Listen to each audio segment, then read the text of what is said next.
Boa tarde, amigos. Eu preparei para hoje uma história e um fato que eu vivi. Sempre eu conto um fato que eu vivi e depois uma história, né? Hoje nós vamos começar diferente. Nós vamos começar por uma história. Todos nós que já estudamos a história da humanidade, mesmo as pessoas que tenham tido pouco tempo de bancos escolares, estudaram que teve uma época em que a história da humanidade foi negra. Foram 100 anos de guerra. Guerra em nome de Deus. As cruzadas, né? Então, a nossa história aconteceu nessa época das cruzadas. Conta-se que nessa época, nas aldeias, nas pequenas cidades, todos os homens, e nas grandes cidades também, viu? Todos os homens eram recrutados para irem para as cruzadas. A Igreja Católica é que impulsionavam isso, ajudando assim a guerra a continuar. Eu nem vou entrar no mérito da questão da guerra, porque realmente é um período negro da história, que é só bom relembrar, porque ela existiu, mas não relembrar detalhes, que foram muito feios. Mas não é o caso. A história começa numa cidade pequena. E todos os homens da cidade foram recrutados para irem para as cruzadas. O resultado disso é que 100 homens na cidade, as mulheres tinham que se virar para trabalhar nas casas, na lavoura, no plantio, em tudo. As mulheres e as crianças, né? E isso aconteceu nessa cidade. Só que começou a estar com muito problema a cidade de alimentos, porque a igreja é que nutria as pessoas mais pobres da cidade. E chegou num tempo que até as famílias mais abastadas estavam tendo necessidades de alimentos.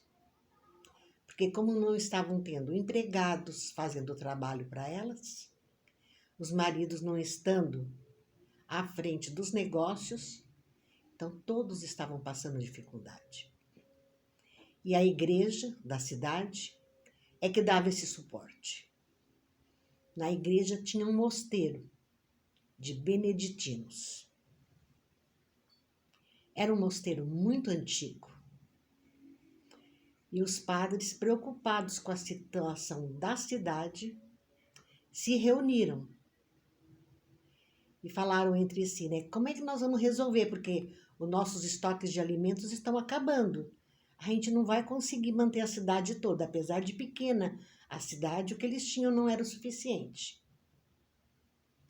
Aí um deles falou, olha, tem só um homem da cidade que não foi para as cruzadas.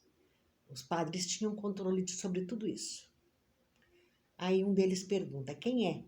Ah, é o senhor fulano de tal, duque, não sei das quantas, lorde, não sei das quantas. Ele é que não viajou. Ele está com os seus alimentos todos estocados.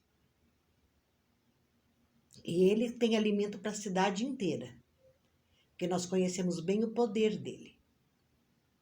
Então, como vamos fazer? Vamos todos nós juntos pedir a ele. E foram todos juntos. Quando eles chegaram lá neste senhor feudal, ele ouviu com atenção o que os padres estavam pedindo para ele. Ele falou, eu tenho sim, eu tenho muitos alimentos. Eles estão estocados nos silos. E nós podemos dividir com a cidade inteira, se vocês quiserem. Mas eu tenho um senão, um porém, para doar tudo isso para a cidade, para vocês doarem para a cidade. Aí um dos padres pega e pergunta para ele, o que o senhor deseja que nós faremos? E esse senhor feudal era ateu, tanto é que ele não tinha ido para as cruzadas. Ele falou: é simples, o que eu quero é muito simples. Eu quero que enquanto eu dê um pulo no ar, um de vocês me fale uma frase ou uma palavra, o que vocês quiserem, que signifique o que significa esse livro que vocês leem tanto para a população e o povo fica tudo na igreja com vocês. Mas tem que ser assim, quando eu der um pulo no ar, eu quero que me digam o que tem nesse livro que vocês leem tanto. Os padres olharam um para o outro e falaram assim: vamos voltar lá para o convento para poder conversar, né? Aí reuniram todos os padres do mosteiro para conversarem, porque era sério o assunto. Eles tinham que ajudar a comunidade, mas para isso tinham que realizar o desejo desse senhor feudal. Aí um dos padres de mais idade que tinha no mosteiro falou assim: podem chamar ele porque eu digo, enquanto ele pula, o que significa a Bíblia. O que a Bíblia quer dizer? O que sintetiza a Bíblia? Aí os padres olharam uns para os outros, porque ele era um dos mais velhos padres do mosteiro. Aí até houve comentários: ele deve estar ficando louco, ele deve estar senil. Como é que ele vai conseguir, numa frase ou numa palavra, falar para esse homem o que está na Bíblia? Se nós estudamos a Bíblia a nossa vida inteira. Todos os dias nós estamos lendo a Bíblia, estamos estudando. O que ele vai dizer? Será que vai dar certo? Aí um dos padres falou assim: olha, não custa tentar, vamos tentar. Aí estavam todos no pátio, o senhor feudal chegou, esse padre ancião se aproximou e falou: pode pular que eu digo. Do jeito que o homem pulou, o padre falou: ame.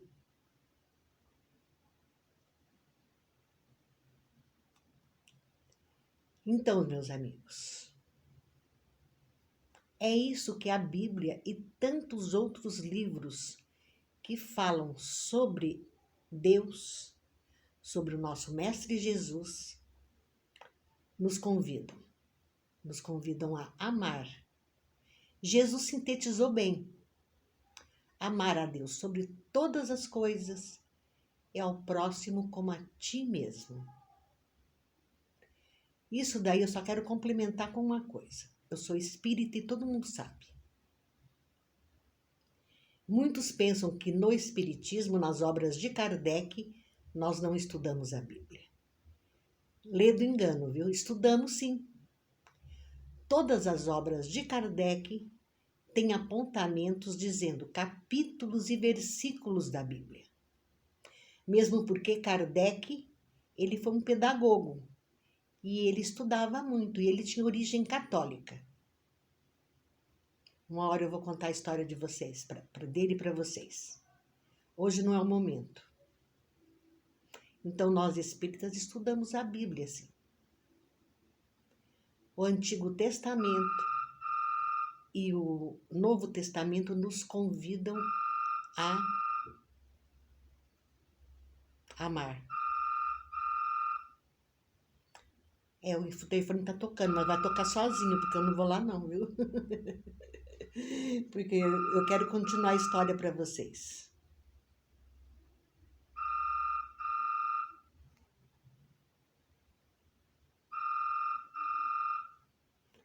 Tá insistindo muito, eu vou lá atender. Mas já volto.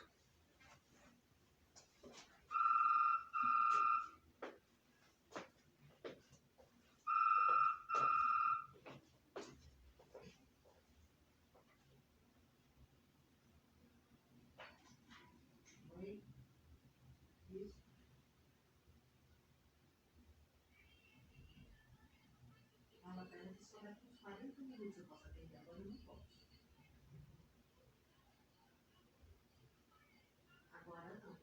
40 minutos, por favor. Obrigada.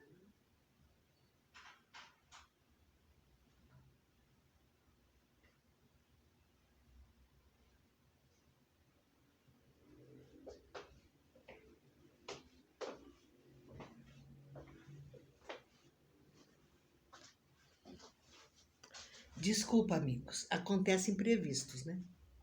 Por esse eu não esperava, mas tudo bem, já está resolvido. Porque eu vou agora contar para vocês um fato que eu vivi. Eu já contei em vídeos anteriores como foi que nós entramos na vida de Chico Xavier, ou como o Chico Xavier entrou nas nossas vidas. Também contei a vocês como o Divaldo Pereira Franco entrou nas nossas vidas. Também no vídeo anterior. E nós íamos sim periodicamente lá no Chico. Tanto é que eu falei para vocês, tem 4 mensagens do meu irmão no livro Ninguém Morre. Psicografia de Chico Xavier. E tem muitas mensagens, outras mensagens, além do meu irmão. Tem uma delas que uma hora eu vou contar para vocês, porque eu estava lá, vi a família, conversei com a família e me inteirei de como foi que a filha deles havia desencarnado. Mas eu conto uma outra hora, exclusivamente a história dessa menina. Eu vou contar para vocês, então. Nós estávamos sempre no Chico Xavier. Eu e a mamãe, a gente saía de Londrina, pegava um ônibus para Ribeirão Preto, viajávamos a noite inteira. Quando chegávamos em Ribeirão, nós tínhamos que pegar um ônibus para Uberaba. Chegando em Uberaba, nós íamos para a pensão que ficava no quarteirão do centro do Chico. Uma pensão muito simples, mas que tivemos muitas alegrias lá. Então, nós estávamos acostumados a ir para Uberaba. Imagina, a mamãe recebeu 4 mensagens. Foram 4 momentos, assim, inesquecíveis nas nossas vidas. Aí nós chegamos em Uberaba. Fomos para lá. A mamãe ficou um pouco de madrugada lá e ela voltou para a pensão. Eu falei, mãe, você não vai ficar na fila? Ela falou, minha filha, está muito tumultuado lá. Não dá para ficar na fila. Está muito tumultuado mesmo. Às vezes tinham pessoas tranquilas na fila. Elas mesmas já marcavam os nomes das 20 primeiras pessoas que eram as que iam ser atendidas pelo Chico. Eu falei, não, mãe, dorme então. Aí ela dormiu. No dia seguinte, depois do almoço, que o Chico chegava às 2 horas, né? Ela pegou, foi para lá. E eu, como boa filha, né? Acompanhei. E eu fiquei na rua e vendo ela na calçada, tudo empoeirada, lá aquele monte de gente. Aí tinha umas pessoas que não eram muito bem educadas. E estavam se amontoando, pulando uma em cima das outras para conseguir vaga, para poder falar com o Chico. Às vezes era complicado mesmo, viu? A gente tinha que ter muita paciência. Mas nós tínhamos. Só que eu fiquei da rua olhando para a mamãe, lá na calçada, junto do muro do centro, com aquele monte de gente se amontoando, alguns até gritando, sabe, para querer entrar e ficar na fila. Entrar na fila dos 20, né? Aí a mamãe lá naquele meio, desesperada também querendo um lugar. Eu simplesmente respirei fundo, porque eu sou assim. Quando eu vejo muito tumulto, muita algazarra, muito problema, eu respiro fundo e parece que me vem uma mansidão. Me serena a alma, eu fico com a alma serena. Eu deixo que todos se matem. Eu só fico assistindo, viu?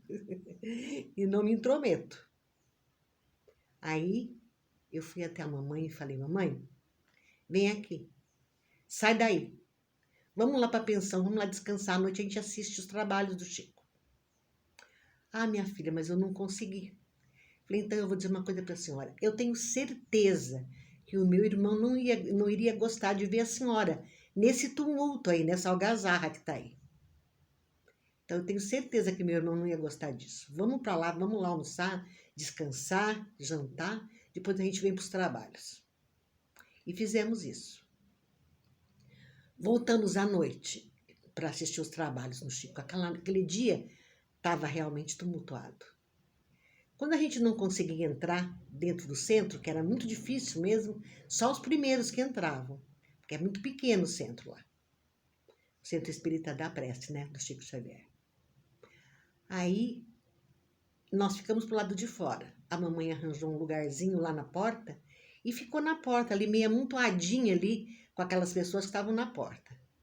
Eu tentei ir para a janela ali do pátio, mas a janela estava lotada de gente. Aí eu olhei para a mamãe, né, porque a gente não se perdia de vista.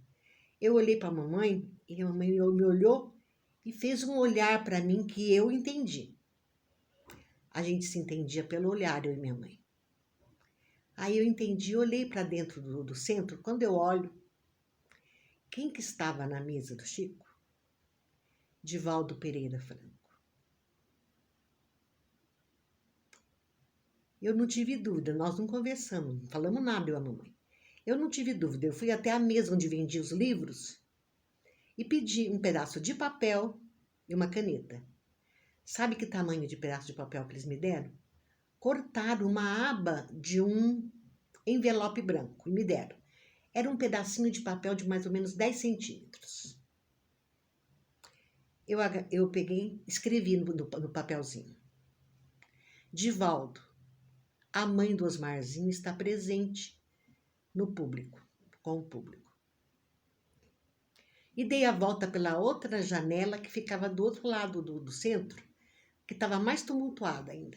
Dobrei o papelzinho bem dobradinho e passei para uma moça que estava na minha frente e falei: por favor, vai pedindo para as pessoas passarem esse bilhetinho para aquele senhor que está de blazer branco, de paletó branco. Ele estava de paletó branco, Divaldo. Aí eu fiquei parada lá para ver se eles passavam um para o outro mesmo. E olha, quando nós estamos nesses lugares, eu acho que a espiritualidade, acho não, eu tenho certeza, a espiritualidade trabalha mais do que nós. Eu sei que eu vi o Divaldo virando e pegando o papelzinho e colocando no bolso. Ele enfiou no bolso o papelzinho, ele não leu não, viu? Aí, a uma certa altura lá da madrugada, a mamãe recebeu uma mensagem linda, psicografada pelo Divaldo. Essa mensagem está no livro do Divaldo, Vitória da Vida. Nessa mensagem, o meu irmão fala de muitas coisas que não teria como ninguém saber, a não ser nós. Ele fala, inclusive, dos trabalhos de beneficência que a mamãe trabalhava junto com a dona Lucila Balalé em Londrina, que foi a fundadora do Hospital do Câncer de Londrina. Tem ainda neste livro, logo depois da mensagem do meu irmão, algumas observações feitas sobre a mensagem. Então, meus amigos, isso foi um fato que aconteceu comigo. Então, não se preocupem, se vocês tiverem que ter notícias dos seus entes queridos, vocês vão ter, assim como eu tive. Mas se vocês não tiverem alguém para psicografar uma mensagem, alguém de valor, alguém que faça um trabalho sério, não se preocupem. A tua intuição vai dizer como é que estão os seus bem-amados. Você vai sonhar, você vai ter flashes de pensamentos de como eles estão. A espiritualidade sempre nos faz entender que a vida continua.